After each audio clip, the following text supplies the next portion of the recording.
আজকে আমরা একটি ইতিহাসের অত্যন্ত গুরুত্বপূর্ণ বিষয় নিয়ে আলোচনা করব। সেটি হচ্ছে উপনিবেশবাদ। এই উপনিবেশবাদ এই বিষয়টি বিভিন্ন ক্লাসের ইতিহাস সিলেবাসের মধ্যে আছে। দ্বাদশ শ্রেণীর ইতিহাসের সিলেবাসের মধ্যেও এটি আছে দ্বিতীয় অধ্যায়ে। উপনিবেশবাদ বলতে কী বোঝায়, এই উপনিবেশ স্থাপনের কারণ কী ছিল, কীভাবে উপনিবেশবাদের অবসান ঘটে, নয়া উপনিবেশবাদ বলতে কী বোঝায়, এগুলি। আর আসলে উপনিবেশ কি এই বিষয়টা আমরা যদি প্রথমে জানি, যে উপনিবেশ এক কথায় যদি বলা যায় যে যদি কোনো দেশ অন্য কোনো দেশকে দখল করে নেয় বা তার অধীনে নিয়ে আসে, তাহলে সেই অধীনস্থ দেশটি বা দখলীকৃত দেশটিকে বলা হয় উপনিবেশ। যেমন একটি উদাহরণের সাহায্যে যদি বলা হয় যে ভারতবর্ষ হচ্ছে একটি দেশ, তাকে অধীনে নিয়ে এসেছিল ব্রিটেন বা ইংল্যান্ড, তাহলে ভারত হচ্ছে ইংল্যান্ডের উপনিবেশ। কারণ কি না, ভারত হচ্ছে অধীনস্থ দেশ বা দখলীকৃত দেশ। তাহলে এইভাবে একটি দেশ অন্য দেশকে দখল করে নিলেই সেই দখলীকৃত বা অধীনস্থ দেশটিকে বলা হয় উপনিবেশ। তা এখন প্রশ্ন হলো যে উপনিবেশ স্থাপনের কারণ কি। যে সময়ের কথা আমরা আলোচনা করছি, আধুনিক যুগে শিল্প বিপ্লবের পরবর্তীকালে, তার আগেও যে উপনিবেশ স্থাপনের ইতিহাস ছিল না তা নয়। তার আগেও কিন্তু বিভিন্ন দেশে এই উপনিবেশ স্থাপনের সম্পর্ক পাওয়া যায়, বিভিন্ন নিদর্শন পাওয়া যায়।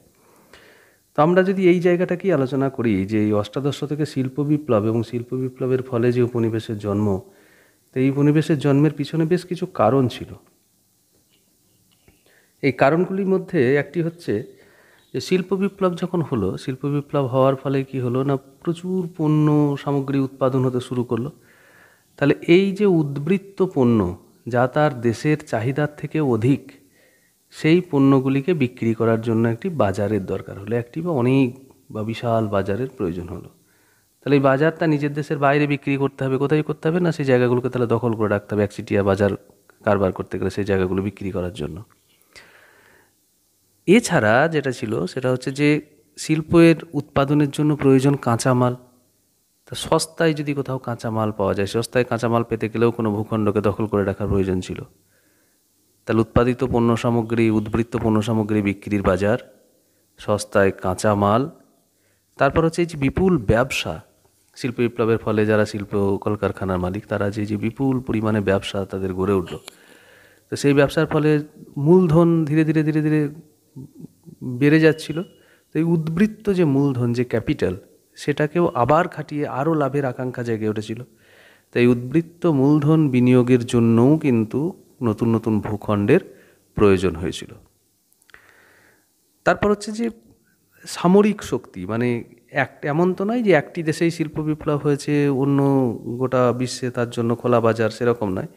যেহেতু ইউরোপের অনেক দেশেই শিল্প বিপ্লব হয়েছে এবং প্রত্যেকেই প্রত্যেকের প্রতিযোগী, তো সবাই চেয়েছিল কি যে যতটা ভূখণ্ড আমি বেশি দখল করে রাখতে পারবো, যতটা আমি সামরিক শক্তিতে বলীয়ান হতে পারবো।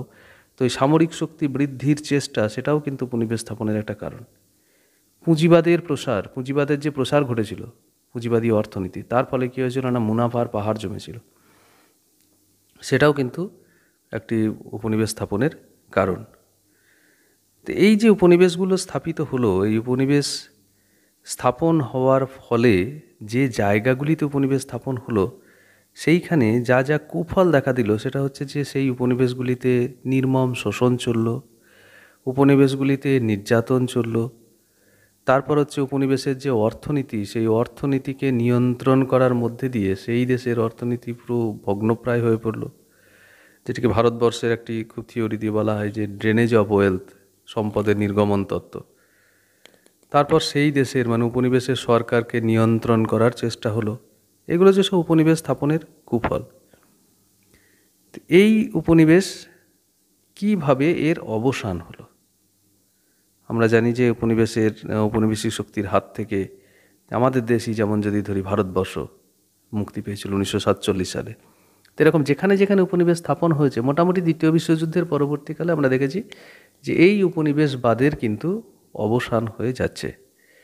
তো এই অবসানের পিছনে বেশ কিছু কারণ ছিল। কারণগুলি হচ্ছে যে সেই দেশে জাতীয় মুক্তি আন্দোলন, যেমন আমাদের দেশে গান্ধীজির নেতৃত্বে বলো, নেতাজি সুভাষচন্দ্র বসুর নেতৃত্বে, বা বিভিন্ন যে বৈপ্লবিক কার্যকলাপ, তো এই যে জাতীয় মুক্তি আন্দোলনগুলো সেই সমস্ত দেশে গড়ে উঠেছিল উপনিবেশগুলিতে, সেটা কিন্তু এই উপনিবেশবাদের অবসানের একটা কারণ ছিল।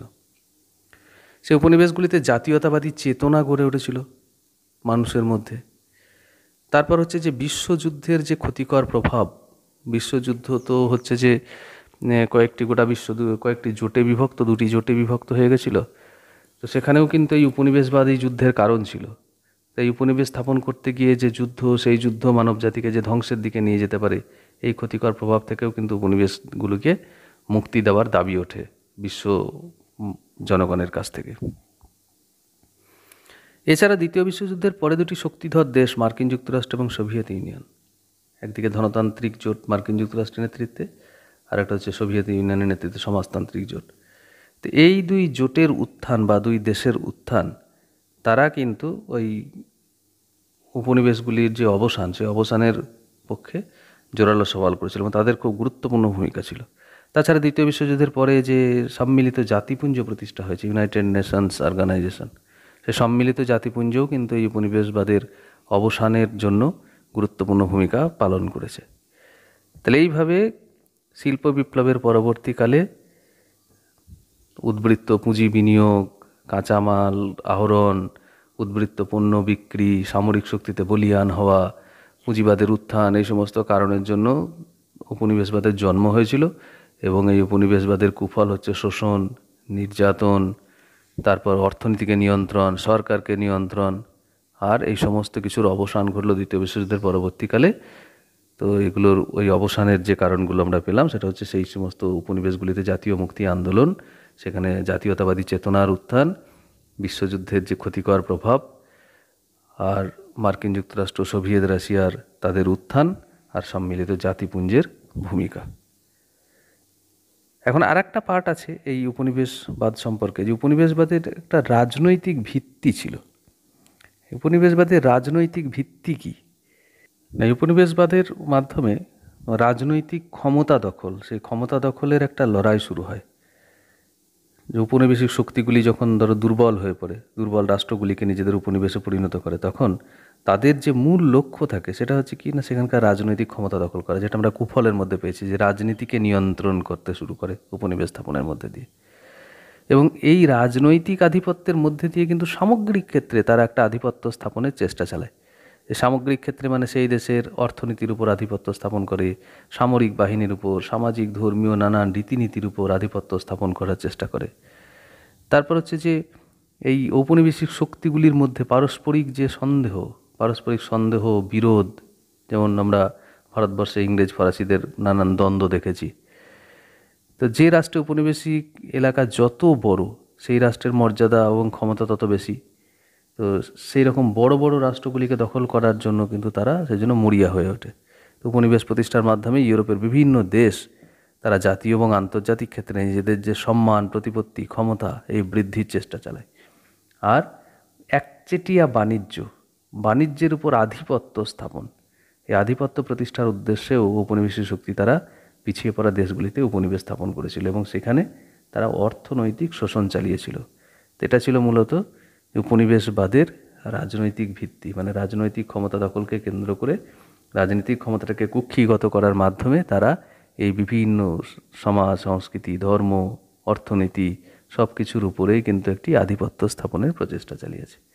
তাহলে উপনিবেশবাদ সম্পর্কে আমরা উপনিবেশবাদ কী, উপনিবেশবাদের কারণ কী, উপনিবেশবাদের কুফল কী, উপনিবেশবাদের অবসানের কারণ কী এবং উপনিবেশবাদের রাজনৈতিক ভিত্তি সম্পর্কে জানলাম।